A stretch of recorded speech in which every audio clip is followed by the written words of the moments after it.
విదేశాల్లో చదవాలనుకుంటున్నారా? అయితే విదేశ్ కన్సల్ట్ ని సంప్రదించండి. సినిమాలు చూసే వాళ్ళకు ఓ పాయింట్ బాగా తెలుసు. ఫస్ట్ హాఫ్ సోసోగా గడిచిన సెకండ్ హాఫ్ మాత్రం అద్దరిపోవాలి. కనీసం ఫస్ట్ హాఫ్ కన్నా బెటర్ అనిపించుకోవాలి. ముఖ్యంగా క్లైమాక్స్ ప్రేక్షకుల ఇంటికి ఓ ఫీల్తో వెళ్ళాలి. అది సక్సెస్ ఫార్ములా. ఈ ఫార్ములా తెలియకనే ఎక్స్ సీఎం జగన్ బోర్లా పడ్డారు. ఈ ఫార్ములా బాగా తెలిసిన చంద్రబాబు సీఎం అయ్యారు. మళ్ళీ అదే ఫార్ములాను ఫాలో అవుతున్నారు. జగన్ ఏం చేశారు?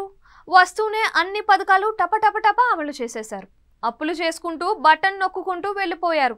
సరైన వాళ్లను చూసి మంత్రులను చేశారు. ఇదంతా ఫస్ట్ హాఫ్ మాత్రమే. 2.5 ఏళ్ళు వచ్చేసరికి చాలా మంది మంత్రులను పీకేసి కొత్త వాళ్ళని తెచ్చారు.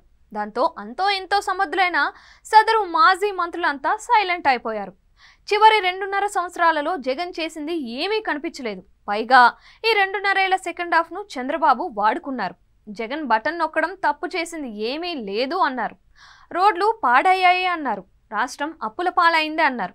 ఇలా రకరకాలుగా చివరి ఏడాదిలో అంటే క్లైమాక్స్లో ముప్పేట దాడి చేశారు. అటు మీడియా, ఇటు వివిధ పార్టీలు, వివిధ వర్గాలు ఇలా మొత్తం మీద పడిపోయారు. జగన్ ఏమో ఓడిపోయారు. చంద్రబాబు అధికారంలోకి వచ్చారు. సినిమా ఆరంభం అలా అలా అంతంత మాత్రంగా ఉంటే చాలు, క్లైమాక్స్ కీలకం, సెకండ్ హాఫ్ ముఖ్యం అని తెలుసు కదా. అందుకే నిదానంగా ముందుకు వెళ్తున్నారు. సింపుల్గా అయిపోయే అన్నా క్యాంటీన్, ఇసుక ఫ్రీ ఇచ్చి ఊరుకుంటున్నారు. అమ్మఒడి, బస్ ఫ్రీ ఇలా చాలా పనులు, పథకాలు ఉన్నాయి. అవన్నీ పక్కన పెట్టేశారు. డబ్బులు లేవు కదా. తొలి ఏడాది గోల పెడతారు, మళ్ళీ ఏడాది కొంచెం ఇస్తారు, కొంచెం గోల ఉంటుంది, తరువాత మరికొంచెం, ఆపై ఇంకొంచెం, ఇలా విడతలుగా ఇస్తూ వెళ్తారు. 5 ఏళ్ల క్లైమాక్స్ టైంకు అన్ని హామీలు నిలబెట్టుకున్నా అని అనిపించుకుంటారు. ఇంకా అప్పుడేముంది?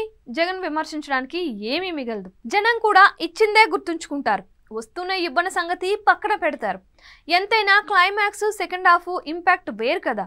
ఈ ధర్మ సూక్ష్మం తెలియక సెకండ్ హాఫ్ను పాడు చేసుకున్నాను, అందరినీ దూరం చేసుకున్నాను, అన్నీ ముందే ఇచ్చేశాను అని అనుకుంటూ దిగాలు పడటం తప్ప జగన్ చేసేదేమీ లేదు.